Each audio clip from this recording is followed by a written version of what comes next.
আমাদের পৃথিবীতে এমন অনেক স্থান আছে যেগুলো এক কথায় রহস্যময়, আশ্চর্যজনক আর আকর্ষণীয়।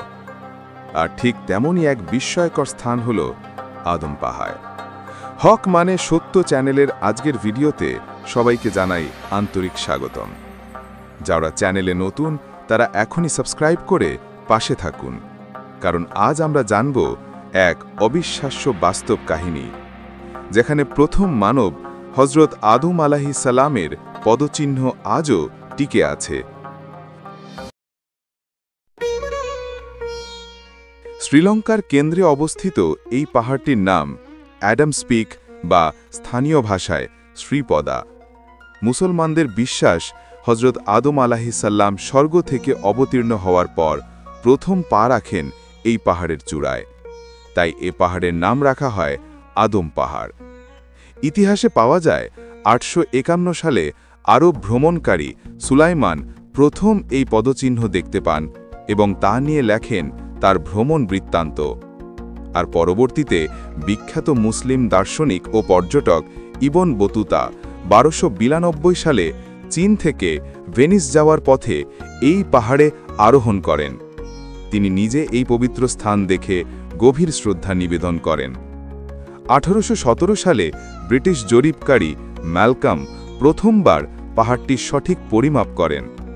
তিনি জানান পাহাড়ের দৈর্ঘ্য প্রায় ৭৪ ফুট, প্রস্থ ২৪ ফুট আর মোট আয়তন প্রায় ১৭৭৪ বর্গফুট।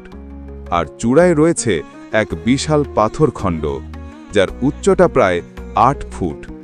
এই পাথরের উপরেই খোদিত রয়েছে বিশাল এক পায়ের ছাপ, যার দৈর্ঘ্য প্রায় ৬৮ ইঞ্চি আর প্রস্থ ৩১ ইঞ্চি। এটি পৃথিবীর প্রাচীনতম মানবীয় চিহ্নগুলোর একটি হিসেবে বিবেচিত হয়।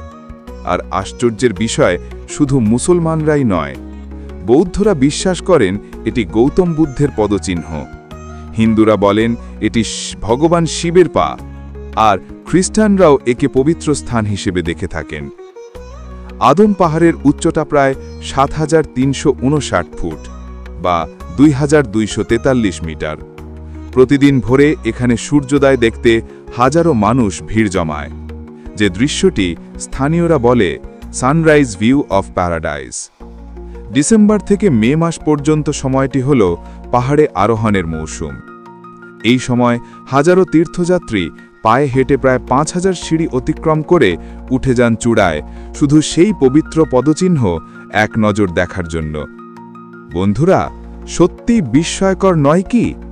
এখন প্রশ্ন হল, তুমি কি বিশ্বাস করো এটি সত্যি হযরত আদম আলাইহিস সালামের পদচিহ্ন, নাকি ইতিহাসের এক অলৌকিক রহস্য? তোমার মতামত কমেন্টে জানাও। আর এমন রহস্যময় বাস্তব কাহিনী জানতে চ্যানেলটি সাবস্ক্রাইব করে পাশে থাকো, কারণ হক মানে সত্য, আর সত্য কখনো লুকিয়ে থাকে না।